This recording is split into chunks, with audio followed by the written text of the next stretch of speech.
Excel PU college Guruvayanakere, ಕರ್ನಾಟಕದ number 1 PU college. Admissions open now. ಇಂದು CLP ಸಭೆ ನಿಗದಿ. ಹೇಗಿರುತ್ತೆ ನೂತನ ನಾಯಕನ ಆಯ್ಕೆ? ಸಭೆ ಆರಂಭವಾಗಲಿದೆ ನಾಯಕನ ಆಯ್ಕೆ ಪ್ರಕ್ರಿಯೆ. ಮೊದಲಿಗೆ ಸಿಎಲ್ಪಿ ಕಾರ್ಯದರ್ಶಿ ಅಲ್ಲಮ್ಮ ಪ್ರಭು ಪಾಟೀಲ್ ರಿಂದ ಸ್ವಾಗತ. ನಂತರ ನೂತನ ನಾಯಕನ ಹೆಸರನ್ನ ಸೂಚಿಸುತ್ತಾರೆ ಸಿದ್ದರಾಮಯ್ಯ. ನಾನು ಸಿಎಂ ಸ್ಥಾನಕ್ಕೆ ರಿಸೈನ್ ನೀಡಿದ್ದೇನೆಂದು ಹೇಳಲಿದ್ದಾರೆ ಸಿದ್ದರಾಮಯ್ಯ.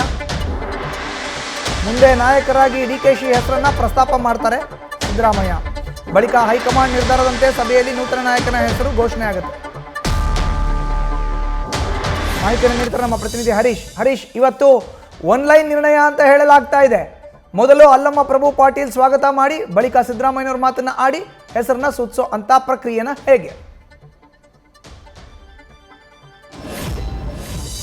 ಮಧುಸೂದನ್, ಸಿಎಲ್ಪಿ ಸಭೆ ಕೂಡ ಇವತ್ತು ಸಂಜೆ 4 ಗಂಟೆಗೆ ನಡೆಯುತ್ತೆ. ಸಭೆಯ ಆರಂಭದಲ್ಲಿ ಅಂದರೆ ಎಲ್ಲ ಶಾಸಕರು ಕೂಡ ಬಹುತೇಕ ಆಗಮಿಸ್ತಿದ್ದಾರೆ. ಒಂದು 4 ಶಾಸಕರು ಕೂಡ ಗೈರಾಗುವಂಥ ಸಾಧ್ಯತೆ ಇದೆ ಅಂತ ಹೇಳಲಾಗ್ತಿದೆ. ಅಂದರೆ ರಾಜು ಕಾಗೆ ಆಗಿರ್ಬೋದು, ಸೊ ವೆಂಕಟರಮಣಪ್ಪ ಅವರ ನಿಧನದಿಂದ ಸೊ ಅವರು ಕೂಡ ಅವ್ರ ಪುತ್ರ ಆಗಿರುವಂಥ ವೆಂಕಟೇಶ್ ಅವರು ಕೂಡ ಆಗಮಿಸ್ತಿಲ್ಲ ಅನ್ನುವಂಥ ಮಾತುಗಳು ಕೇಳಿ ಬರ್ತಾ ಇದೆ. ಜೊತೆಗೆ KN ರಾಜಣ್ಣವರು ಕೂಡ ಈ ಒಂದು ಸಭೆಗೆ ಬರ್ತಿಲ್ಲ ಅಂತ ಹೇಳಲಾಗ್ತಿದೆ. ಅಂದರೆ 4 ಜನ ರಹೀಂ ಖಾನ್ 4 ಜನ ಒಟ್ಟು ಶಾಸಕರು ಇವತ್ತಿನ ಸಿಎಲ್ಪಿ ಸಭೆಗೆ ಗೈರಾಗ್ತಾರೆ ಅಂತ ಹೇಳಲಾಗ್ತಿದೆ.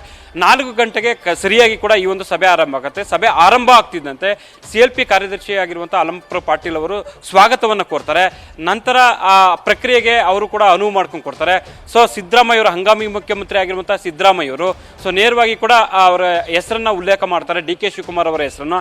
ಸೊ ನಾನು ಈಗಾಗಲೇ ರಾಜೀನಾಮೆ ಕೊಟ್ಟಿದ್ದೇನೆ, ಮುಂದೆ DK ಶಿವಕುಮಾರ್ ಅವರು ಅನ್ನುವಂಥ ಹೆಸರನ್ನ ಪ್ರಸ್ತಾಪ ಮಾಡಿ ಸೊ ಸಭೆ ಮುಂದೆ ನಡೆಯೋದಕ್ಕೆ ಅನುವು ಮಾಡ್ಕೊಂಡು ಕೊಡ್ತಾರೆ. ಅದಾದ ನಂತರ ಸಿದ್ದರಾಮಯ್ಯ ಅವರು ಪ್ರಸ್ತಾಪ ಮಾಡಿರುವಂಥ ಹೆಸರಿಗೆ 2 ಹಿರಿಯ ಶಾಸಕರು ಅನುಮೋದನೆಯನ್ನು ಕೊಡ್ತಾರೆ. ಸೊ ನಂತರ ಇರುವಂಥದ್ದು ಸೊ ಒಂದಷ್ಟು ಗುಣಗಾನ ಆಗುವಂಥದ್ದು, ಅಭಿನಂದನೆ ಸಲ್ಲಿಸುವಂಥದ್ದು, ಆ ಪ್ರಕ್ರಿಯೆಗಳು ನಡೆಯುತ್ತೆ.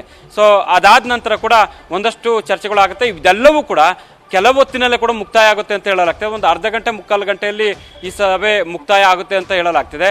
ಸೊ ಹಾಗಾಗಿ ಸಭೆಯಲ್ಲಿ ಅಪಸ್ವರಕ್ಕೆ ಅವಕಾಶ ಇಲ್ಲದಂತೆ ಶಿಷ್ಟಾಚಾರದಲ್ಲಿ ಪ್ರಕ್ರಿಯೆಯನ್ನು ಆದಷ್ಟು ಬೇಗ ಮುಗಿಸುವಂಥ ಸಾಧ್ಯತೆ ದಟ್ಟವಾಗಿದೆ. ಮಧುಸೂದನ್, ಧನ್ಯವಾದ ಹರೀಶ್ ನಿಮ್ಮ ಮಾಹಿತಿಗೆ. ನ್ಯೂಸ್ ಫಸ್ಟ್ ನಿರ್ಭೀತಿಯಿಂದ ನಿಮ್ಮ ಪರವಾಗಿ.